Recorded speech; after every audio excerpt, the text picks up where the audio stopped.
تشاء وتعز من تشاء وتذل من تشاء بيدك الخير إنك على كل شيء قدير سبحانك لا علم لنا إلا ما علمتنا إنك أنت العليم الحكيم رب زدني علما رب زدني علما رب اشرح لي صدري ويسر لي أمري واحلل عقدة من لساني يفقه قولي پرون په ماقبل آیاتونو کې په مخکنی آیاتونو کې د یهودو او د منافقینو یو شرارت طرف ته اشاره وه چې کوم زاړه منافقینو یهودو او کوم مسلمان منافقین چې یهودیان چې د هغوی یو شرارت طرف ته اشاره وه چې هغه کتمان د آیاتونو په تورات کې چې کوم آیاتونه د رجم په باره کې راغلي وو نو هغه پټول دارنګې په دې آیات کې د شان نزول په ضمن کې د کفارو او د منافقینو یهودیانو یو بل شرارت طرف ته اشاره ده او په ضمن کې په سره سره مسلمانانو په کفارو باندې غلبې طرف ته هم اشاره په دې آیاتونو کې کړې ده حضور علیه السلام په دې آیات کې غزوه خندق طرف ته هم اشاره ده او چې کله حضور علیه السلام خپل د جانثاران صحابه کرام رضوان الله تعالی علیهم اجمعین سره لومبنۍ مقابله د کفار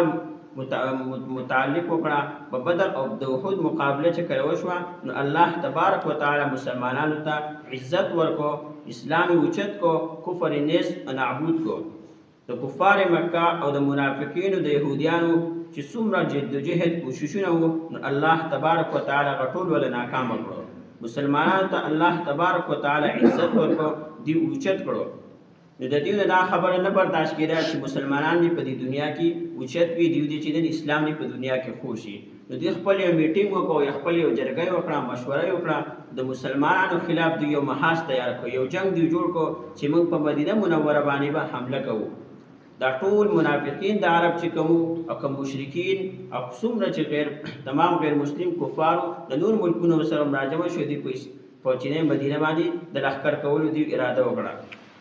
په قرآن کې دی واقعي طرف ته اشاره ده چې سورې احزاب کې مکمل تفصیلي واقعه راروانه ده انشاءالله تعالی او په تاریخ کې هغې ته غزوه خندق ویل کېږي چې حضور علیه السلام د خپل صحابه کرامو سره رای واغسته فیصله وکړه مشوره وکړه د تمام صحابه کرامو دا مشوره وکړه چې د مدینې نه بهر به موږ خندقونه وکړو چې کوم دا لښکرونه روان دي دوی به دومره غټ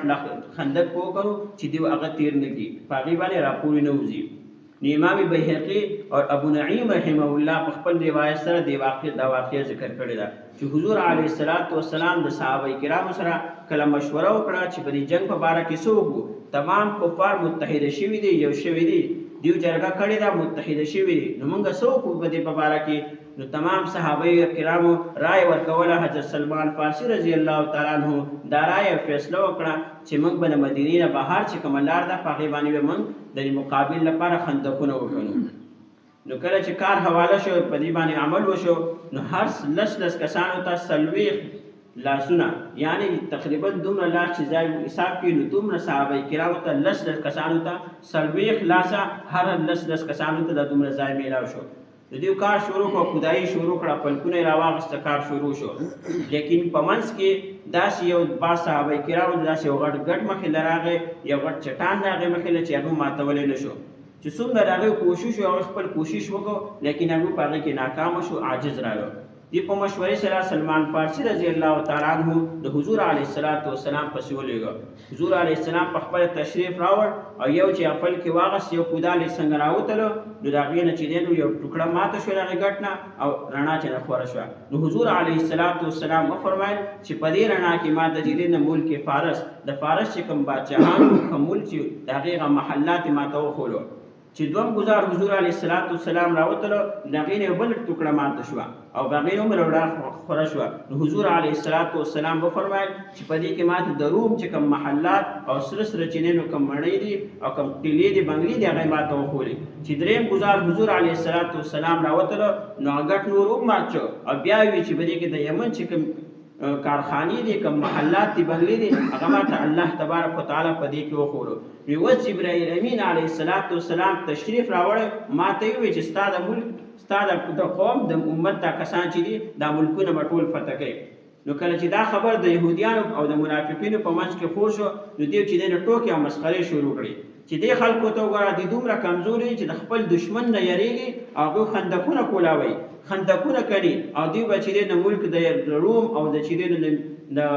فارس چې دی نو دوی به هغه محلات قبضه کوي. نو الله تبارک وتعالی په دې آیاتونو کې د شرارت طرف ته وایي فرمایل چې څومره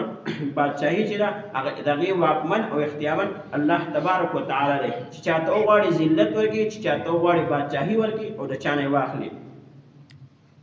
ولې چې د هر څه چې په دنیا کې څه کېږي نو دا چې دی د الله تبارک وتعالی په قبضه قدرت کې دي. چې څه کېږي هغه څه د الله تبارک وتعالی د حکم محتاج دي. که الله تعالی حکم وکړي نو هغه چیز وشي، که حکم ونه کړي نو هغه کار نه کېږي. ځکه خو شاعر وایي چې ذره ذره دهر کا تقدیر کا پابست تقدیر ہے، زندگی کی خواب کی جامع یہی تعبیر ہے. چې په دې دنیا کې څه کېږي چې څه وړوکې معمولي څه کار کېږي نو هغه ټول د تقدیر محتاج دي، د الله تبارک وتعالی د حکم محتاج دي. نو په دې آیاتونو کې الله تبارک وتعالی د کفارو د منافقینو د یهودیانو هغه شرارت طرف ته اشاره کړې ده. قل اوایه ته پیغمبره اللهم ای الله مالک الملک ته اختیارمند دی د بادشاهۍ، تؤتی الملک ورکوي الملک بادشاهي من هغه چاته تشاء چې رضا دې وشي چې وغواړي، وتنزع الملک اخلي بادشاهي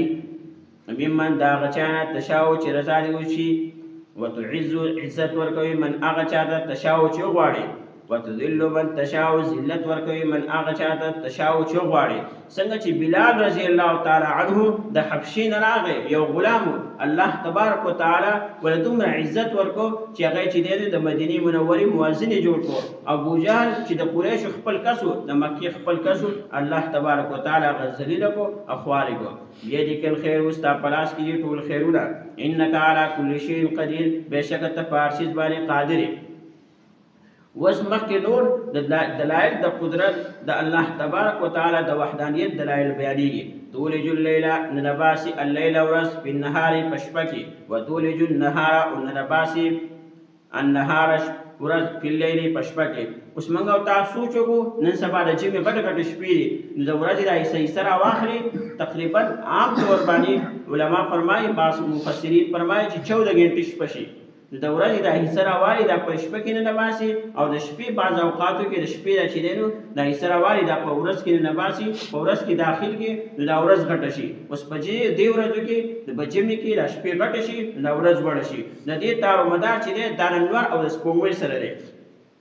دې ته عالمي فلکیات ویل کېږي چې په عالمي فلکیات باندې د انوار او سپوږمۍ دا د الله تبارک وتعالی د حکم پابند دي، د هغې محتاج دي. نو څرنګه چې الله تبارک وتعالی مخکې د بادشاهۍ او د ارس د بادشاهۍ د الله تبارک وتعالی په قبضه قدرت کې، نو دا رنګې د شپې او د ورځې وړې کول غټول دام د الله تبارک وتعالی په قبضه قدرت کې. وتخرج الحي راوباسي الحي ژوندی من المیت د مړي نه، یعنی ژوندی راوباسي د مړي نه، یعنی د څاروي نه هګۍ پیدا شي او د هګۍ نه سره پیدا شي بیا بچی پیدا کړي، دا رنګې د نطفې نه چې نو انسان پیدا کی. وتخرج المیت راوباسي مړی من الحي د ژوندي نه، وترزق من تشاء رزق ورکوي من هغه چاته تشاء چې غواړي بغیر حساب بې د حسابه، یعنی د انډې نه د هګۍ نه چې دی نو انسان د څاروی پیدا کی، د هغې نه بچی پیدا کی، او دارنګې د څاروي نه چې دی نو کانډه پیدا کی، دارنګې د نطفې نه انسان پیدا کی او د انسان نه نطفه پیدا کی. دا د الله تبارک وتعالی په قبضه قدرت کې دي. یا د دې آیات موږ عام مفهوم عام واخلو چې د عالم د اولادونه الله تعالی جاهل پیدا کی، د جاهل د اولادونه الله تعالی عالمان پیدا کی، د جاهلونه الله تبارک وتعالی عالمان پیدا کی.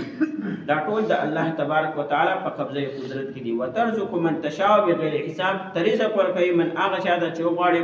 بغیر حساب بې د حسابه. داسې مخلوق چې زمونږ او ستاسو په دغه کې نشته، په ذهنونو کې نشته، په دنیا کې څومره مخلوقات دي هغې ټولو ته الله تبارک وتعالی رزق رسوي، د رزق وعدې ورسره کړي دي. قل اللهم وایا ای پیغمبره اللهم ای الله مالک الملک ته اختیارمندي الملک د بادشاهۍ، تؤتي ته ورکوي الملک بادشاهي حکومت من هغه چا ته تشاء چې وغواړي، وتنزع الملک نو اخلی الملک بادشاہی ممن دا غچانه تشاو چې وغواړي وتعز من تشاو عزت ورکوي من هغه چاته تشاو چې وغواړي وتذل ذلیل کوي من هغه څوک تشاو چې وغواړي بيدک الخير ستا په لاس کې ستا په قبضه قدرت کې دي الخير ټول د خیر کارونه او شر چې نه اپیار تکتی انک علی کل شیء قدیر بشکت علی کل شیء په هر چیز باندې قدیر قادر تولج الليل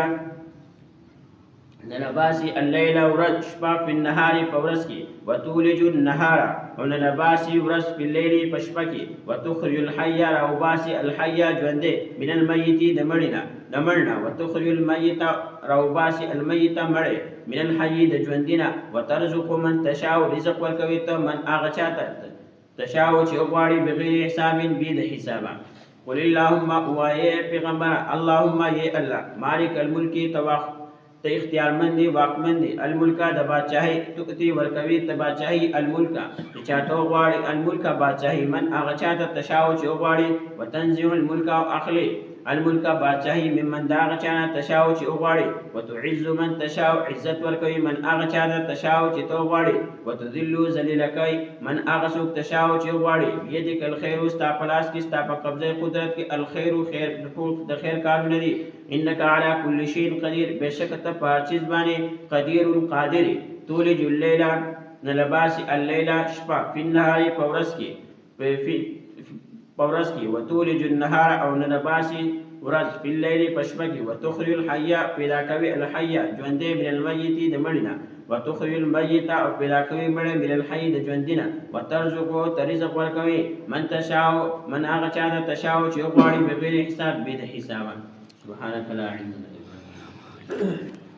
علمتنا اللهم صل على محمد وعلى ال محمد صليت على